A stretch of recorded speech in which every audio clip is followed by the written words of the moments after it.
Well, it's 68 degrees in my Middle Tennessee garden today. I am thrilled to be out in the garden, and I have so many things to show you. Happy to bring you along for the first garden tour of 2024. Welcome to Grow and Preserve. I'm Carter, and I'm so glad you're here today. All right, I have lots of things to talk about, not the least of which is my crazy new sun hat, but I got read the riot act by the doctor about all my sun damage, so I am going to at least try to be much better at that. So if you have some wonderful solutions or a great hat, I'm not sure how practical this is going to be when I'm actually working in the garden, but we'll see. This is my first attempt at trying to behave and follow doctor's orders. So let's talk about where I left off last fall, early winter. It was a mess. It was a mess. I did not do a very good job of putting the garden to bed, but that's okay. You know, ideally you would put it to bed in the fall and you would do all of your amendments and cover it up, and it would be just enjoying a nice break over the winter. Well, you know, now it's going to get a nice refresh in the spring. So I did that maybe 4 weeks ago. I'm going to show you a little bit of footage from when we were first getting started. We did a little bit of construction in here. David helped me build a trellis for the blackberries. We just built it out of scrap wood. As you'll see, it's some funny looking pieces of wood, but I think it's going to be covered with greenery here pretty soon, and you won't even notice that. But I am excited to have some sort of structure on those blackberries this year, because last year they just looked like creatures. I mean, creatures with these like 50-foot legs that went out in every direction. It was really crazy, very hard to contain, and the birds and the squirrels got pretty much everything on there that was ripe, because it was not a containable type situation for me. So I'm going to take you around and show you what we've done. I did a bunch of amendments this spring, because last fall I did not do a good job putting the garden to bed. I had intended to, and some things came up, and a lot of my time was taken up. So I didn't get it done, and that's okay, because I did a really good job. I hope, we'll find out if I did a good job this spring. But I put some thought into what I was adding. I did it very differently than I have been past years. I've always just added, since we've been here in this garden, I've just added a big load, several yards of compost to my 8 garden beds, and then the smaller little barrels and herb beds and things that I have around. This year, I decided not to do that for a couple of reasons. Number one, my landscaper is getting married, and he is much more occupied with other things rather than going to pick up several yards of compost for me and wheelbarrowing it down the hill. So I have that issue, and then I didn't like the compost that I got last year. I felt like it was just really, you know, dead dirt. I don't feel like there was any life in that whatsoever. I spent all year really fighting to get the growth I would normally expect from a bed freshly amended with compost, right? So I added a lot of fertilizer throughout the year, and that's not how I'm used to growing. I'm used to really setting things up well and then doing not sporadic, but planned fertilizations throughout the growing season, not trying to fight it and catch up every single week, right? So I've added some azomite this year, because I feel like I have no minerals left in these beds. So I added some azomite. Did I do a soil test? No, I didn't. That was another thing that was on my agenda. It did not happen. Maybe it'll happen next year. But for now, I'm guessing, and I'm using things I have not used before. So this is not a how-to by any stretch of the imagination. This is what I did, and we're going to see if it turned out to be a good decision during the season and at the end of the season when we see how productive the garden is. So I added azomite for minerals. I added biochar just for some diversity in the soil. I added coco coir just to loosen things up a bit, help retain some more water. My beds drain really well, but they get compacted at the same time. So it's kind of this strange dichotomy that I've been kind of battling since the very beginning. I did a hugelkultur beginning on these beds, so there were a lot of tree limbs and branches and things, and so it was draining extremely well, but yet being compacted every year. So I don't know. So this year I've done a couple of things with that. So one was the coco coir, and then second I did basically a broad forking technique without a broad fork. I have a, I don't know what you call it, maybe more, it's more like a pitchfork kind of thing, and I just treated that like a broad fork so that I could get some air channels down into the soil and get not only some of the amendments that I was adding, but actually some oxygen down in there. And then I did turn up maybe the first 2 or 3 inches after I added all the amendments just to get everything worked in. So I'm hoping that I have set it up better to be a much better growing medium in density for this year. But again, as I said, that remains to be seen. So I also added some black cow. I have never used black cow before. You know, I've always, as I said, used, you know, just bulk compost. But, you know, Hollis and Nancy use it, and Hollis can grow pretty much anything. So I've never used it. It may be a mistake. It may be the smartest thing I've done in a while. I don't know. But it was easy for me to have that delivered from Lowe's and then to just bring down a bag at a time. So I put 2 bags of that in each of my beds, along with the azomite and the cocoquar and the biochar. And then I also added alfalfa pellets for some nitrogen. And then I added a general vegetable fertilizer, you know, garden and tomato kind of thing.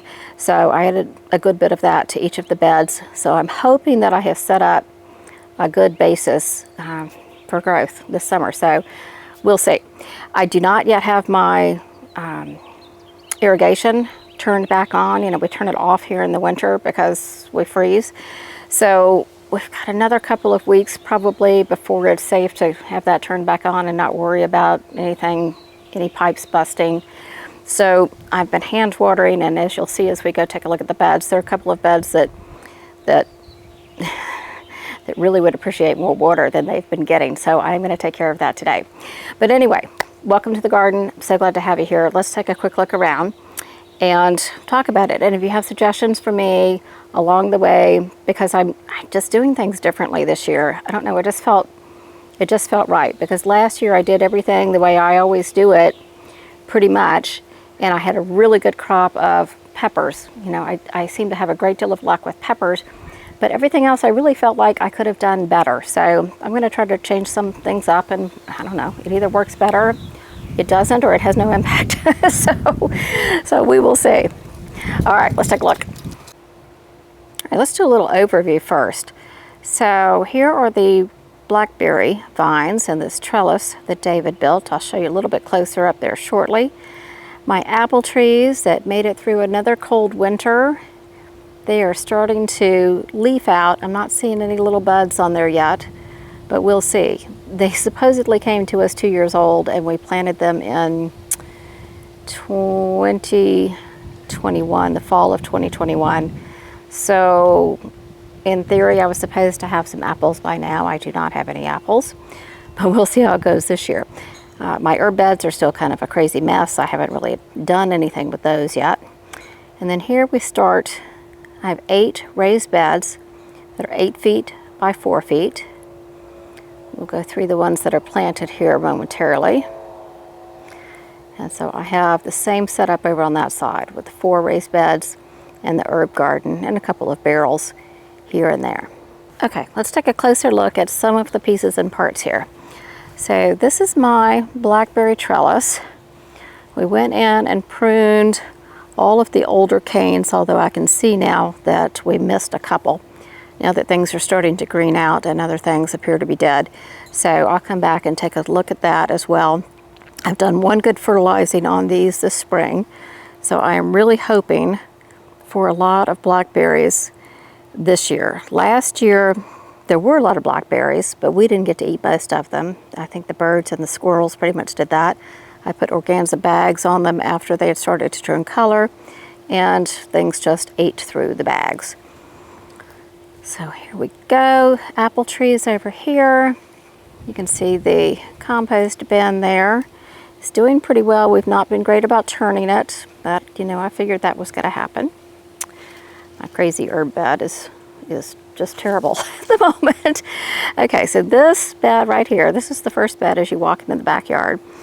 And this had all of my indeterminate tomatoes on it last year. It's had all my slicers and a couple of cherries. But this year, I'm probably still going to do indeterminate tomatoes in here because I don't really have appropriate space to rotate my crops every year. So far I've been okay. All right, so I have some onions planted here. Now I ordered 2 bunches of the mixed intermediate date onions from Dixondale Farms. So you get, I'll have to put the names of the onions that you get in there on the screen, but I know there's candy, and then there's a red onion, and then there's a white onion. So the candy onions I really love, but they don't store very well. So I don't think the red onions are going to store very well either, but hopefully the white ones will. So those are a few of my onions here. And then most of my onions are in this bed. I probably planted them a little close together, but I figured that I will harvest them throughout the season and leave room for some to get bigger toward the end. And then this is kind of a fun little end here. These first plants that you see right here, this is elephant garlic. It's my first year planting elephant garlic. So I have some here and I have some in the next bed over. What I'm hoping is that eventually I'll end up with mostly elephant garlic coming out of my garden, because I do not like to peel garlic. I really like huge giant cloves of it. So we'll see. Now these little wispy things are shallots. I'm very excited about being able to have those. I've never grown shallots before, so we will see. And then I have a big batch of music garlic. I grow a hardneck garlic, and I love it. It does have big cloves, but still they're smaller than elephant garlic cloves. So we're going to see which one I prefer. And then down here, these are the Louisiana multiplying shallots. And again, I got these from Travis at Lazy Dog Farm, and he just did a video on the seed heads of the multiplying shallots. So I'm going to go ahead and pull all of those like he suggested and just let them keep multiplying. As you can see, they've done a tremendous job. I use them all the time as green onions. But if you look down here, this one plant is now 5. And I have moved them all over. That one is also 4 or 5 plants. And they continue to grow, and they've been super. They made it through some really cold weather the past couple of years, so I'm very pleased with those. So over here, I have some more music garlic. I have some more elephant garlic. And then I have some, kind of leftovers from my spring bed, which you'll see in a minute. So I have some kale here. Everything's looking a little dry, isn't it? My water has not been hooked up yet because we still have some freezing days potentially on the calendar. So I've been watering by hand here. And then I have a lot of spinach over there, which is not looking fantastic, I have to say, as I'm sitting here studying it. And then I have some Swiss chard, which, always looks so good. Swiss chard really does a good job, at least here in this garden. And then this bed, that looks like it has nothing in it, actually has all of my potatoes in it. I thought I was going to have enough potatoes for 2 beds. I didn't end up cutting them into smaller pieces, and they actually kind of all fit really well, even with a little bit of leftover room in the bed. So I may regret that at some point, not spreading them out, but I don't know, it's done. So those are the potatoes for right now. Okay, let's take a look at the other side of the garden. All right, this bed, which is looking pretty sad right now, it needs water again as well. Not sure any of us expected 68, 70 degree days right now. But I have broccoli, cauliflower, cabbage in here, and a couple of leftover cilantros and parsleys. This bed over here did not get all of the amendments mixed in. We ran out of time and I think daylight on that particular day. So you can see all the different things that I added. We just kind of layered in there, and then I'll mix up just a little bit. These 3 parsley plants are left over from a year ago. Spring, yeah, a year ago spring. They were in the bed with the peppers last year, and they have just been champs through the entire winter. And we had a lot of snow. We had 8 inches of snow on the ground for 8 days, and they just look terrific. So I've been freeze drying it every now and then. It looks like it's time to do another cutting. So I will do that. And this, my goodness, look at all of the grass that's now growing in that bed. This This is when David comes through and overseeds, and it just flies with the wind. So yeah, that's not terrific. I'll have to work on that. I do have some more onions here. I think that this is going to be the bed that has my winter squash and cucumbers and possibly melons in it. It may have a few peppers on the other side of the bed. This one may have some sweet potatoes. It may also have some determinate tomatoes in it. This one gets really good sun. In fact, all of them on this side get full sun pretty much all day.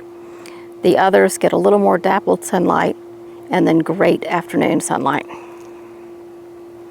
Say my arches, again this year, will be mostly cherry tomatoes. So I'll have 2 on each side of each arch. And then I think at the arch down there at the end, on the right-hand side of that arch, it's very hard to get to. That's where I had all those water issues last year. So I think I might put a loofah there so I don't have to try to access it, you know, every day for 4 or 5 months during the growing season. I can just go get them when they're done, right? Okay, so I have all of my spring veggies in. I didn't get any peas in. I don't know where my head was, but I did not get any peas in. I will get some green beans in at some point. I will get some sweet potatoes in. My slips are not growing as I would like them to grow. And I did have a hard time finding them here last year, so we'll see how many sweet potatoes I get planted. My tomatoes and peppers are in the grow room getting ready to come out. So it'll probably be the end of April, beginning of May before I get to do that. I'll give you a quick look at those as well. All right, so here are my seedlings waiting to go in. As it warms up, I have a bunch of flowers in this tray.